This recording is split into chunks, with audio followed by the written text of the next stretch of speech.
Deoxygenation, also referred to as hypoxic, anoxic, and anaerobic conditions, is becoming an increasing threat in oceans and other bodies of water around the world. Anaerobic conditions are caused by the presence of warm waters in combination with the increased production of algae due to the runoff of irrigated landscapes, which leads to eutrophication. The process of eutrophication is caused by the rapid growth of algae, which uses up accessible oxygen, making it difficult for other aquatic organisms to survive. Due to a lack of oxygen in the water column, organisms such as fish, clams, and crabs cannot survive.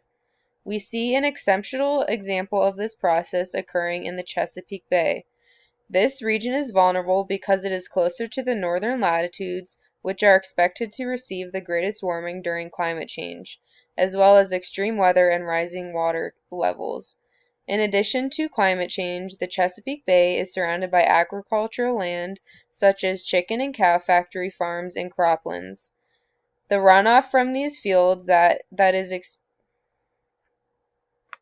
Deoxygenation, also referred to as hypoxic, anoxic, and anaerobic conditions, is becoming an increasing threat in oceans and other bodies of water around the world.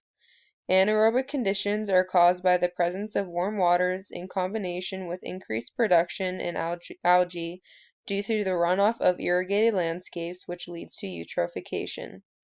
The process of eutrophication is caused by the rapid growth of algae, which uses up accessible oxygen, making it difficult for other aquatic organisms to live. Due to a lack of oxygen in the water column, organisms such as fish, clams, and crabs cannot survive. We see an exceptional example of this process occurring in the Chesapeake Bay. This region is vulnerable because it is closer to the northern latitudes, which are expected to receive the greatest warming during climate change, as well as extreme weather and rising water levels. In addition to climate change, the Chesapeake Bay is surrounded by agricultural land such as chicken and cow factory farms and croplands. The runoff from these fields that is expected to increase due to expectations of more precipitation and water level rise in the area are full of fertilizers that wash directly into the bay. Mixed with warm waters, these fertilizer nutrients cause a booming growth in the algae.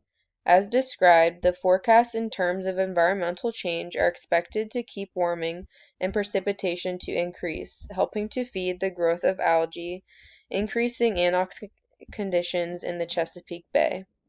Impacts on communities are obvious. According to the United States Geologic Survey, or USGS, Chesapeake Bay has already risen to about 1 foot and is going to continue to rise to between 1.3 to 5.2 feet within the next 100 years.